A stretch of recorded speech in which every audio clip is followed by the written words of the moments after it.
Certa vez estava eu a debater com uma tia e ela me disse assim: eu consigo compreender aquilo que tu dizes, consigo compreender a lógica e tem muita lógica aquilo que tu falas, mas eu ainda prefiro acreditar na minha igreja, não é?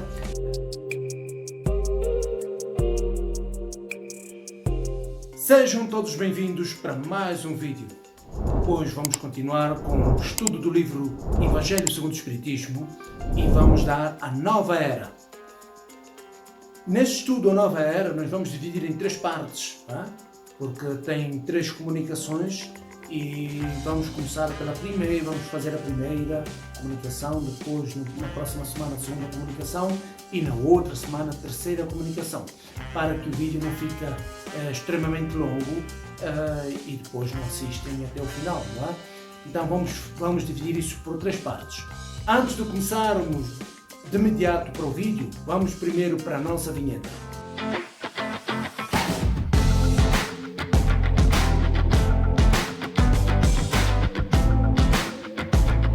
Sejam bem-vindos de volta, estamos juntos e vamos dar então a nova era.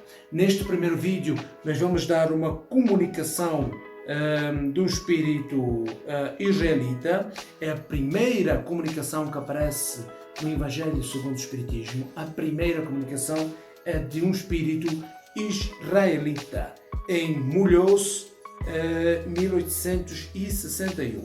Eu vou ler partes, explico e vamos ler partes, explicamos, para que não seja apenas uma leitura longa e não se torne cansativo para quem ouve, não é? Para quem ouve e para quem vê. A nova era. O ponto 9 diz assim: Deus é único e Moisés é o Espírito que Deus enviou em missão para fazer com que ele fosse conhecido, não somente dos hebreus, mas também dos povos pagãos. O povo hebreu foi o instrumento que Deus utilizou para se revelar por intermédio de Moisés e pelos profetas, e as vicissitudes por que esse povo passou foram destinadas a impressionar e fazer cair o véu que ocultava a divindade aos homens. Então aqui nesta primeira parte vamos dizer assim, que Moisés foi escolhido por Deus para trazer as primeiras palavras, não é? As primeiras palavras para que o povo conseguisse aprender. O povo hebreu, que muita gente talvez não saiba, os judeus é pode ser assim, que é uma tribo do povo hebreu como um todo, não é? Porque o povo hebreu tem várias tribos, não é? E os judeus são uma dessas tribos. E este povo hebreu era o povo que mais estava adaptado para compreender o Deus único. Não que os outros povos não tivessem algum aprendizado sobre a espiritualidade, sobre Deus, porque todos os povos sempre acreditaram em algo superior, não é? Independente do nome que se pode dar a este algo superior. E o povo hebreu foi o povo escolhido para que essa primeira mensagem de Deus fosse trazida, para que depois deste povo pudesse se espalhar para o resto da humanidade. Que é o que exatamente diz aqui neste princípio, não é? E as vicissitudes que o povo passou, que esse povo hebreu passou, todas aquelas questões da própria escravatura no Egito, todas aquelas questões foram para fazer recordar algumas das questões, não é? E para impressionar também os sentidos. E continuo aqui. Os mandamentos de Deus dados por Moisés contêm o germe da mais ampla moral cristã. Os comentários da Bíblia restringiram-lhe o sentido porque, posta em ação com toda a sua pureza, não seria então compreendida. Mas os 10 mandamentos de Deus nem por isso deixaram de ser como um frontispício brilhante como um farol que devia iluminar a humanidade no caminho que ela teria que percorrer. Frontispício é como se fosse a fachada principal. Quando nós vamos para um edifício, para uma casa, etc., tem a fachada principal, que é aquilo que nós vemos logo no princípio. É o que ele fala aqui, o frontispício. Então, os 10 mandamentos, como já explicamos aqui ao longo dos vídeos que falamos dos 10 mandamentos, o sentido é sempre muito mais profundo, do que aquele que habitualmente nós podemos compreender assim à primeira vista. A moral ensinada por Moisés era apropriada ao estado de adiantamento em que se encontravam os povos a quem ela estava destinada a regenerar. Esses povos semi-selvagens, quanto ao aperfeiçoamento da alma, não teriam compreendido que se pudesse adorar a Deus sem a realização de holocaustos, nem que fosse preciso perdoar a um inimigo. A inteligência deles, notável sob o ponto de vista da matéria e mesmo sob o das artes e das ciências, era muito atrasada em moralidade e não seria convertida sob o domínio de uma religião inteiramente espiritual. Era-lhes necessária uma representação semimaterial, como a que a religião hebraica lhes oferecia. Os holocaustos falavam aos seus sentidos, enquanto a ideia de Deus falava ao seu espírito. O holocausto era a imolação, ou seja, era o sacrifício das vítimas pelo fogo, né? Em que a vítima fosse queimada inteiramente pelo fogo. Isso é o que eles chamavam de holocausto. Então, nesta primeira fase, havia que trazer coisas que impressionavam os sentidos. Por quê? Porque, por isso é que mesmo nos 10 mandamentos fala-se muito, por exemplo, não roubar, falava não roubar o boi, não roubar a vaca, o camelo, porque eram coisas que eles viam. Porque não se podia falar de um ponto de vista muito abstrato, porque eles não iriam captar a mensagem. Então era preciso falar uma linguagem terra-terra e algo que eles pudessem compreender logo a priori. Continuo aqui. Cristo foi o iniciador da moral mais pura, mais sublime, da moral evangélico-cristã, que deve renovar o mundo, aproximar os homens e torná-los irmãos, que deve fazer jorrar de todos os corações humanos a caridade e o amor ao próximo e criar entre todos os homens uma solidariedade comum. Enfim, de uma moral que há de transformar a terra e dela fazer uma morada para os espíritos superiores, aos que hoje a habitam.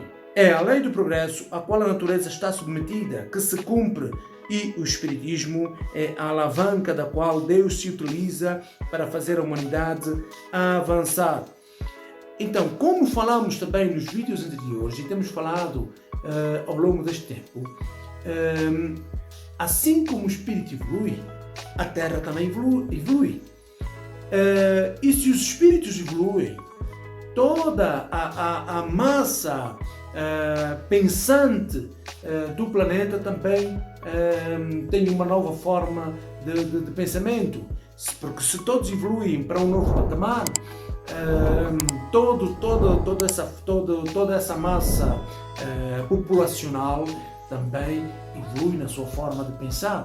Então há uma evolução na fase do pensamento humano, como aconteceu ao longo de todos esses milhares de anos da qual nós já passamos, e essa faixa de pensamento faz evoluir também a forma com que nós pensamos na Terra.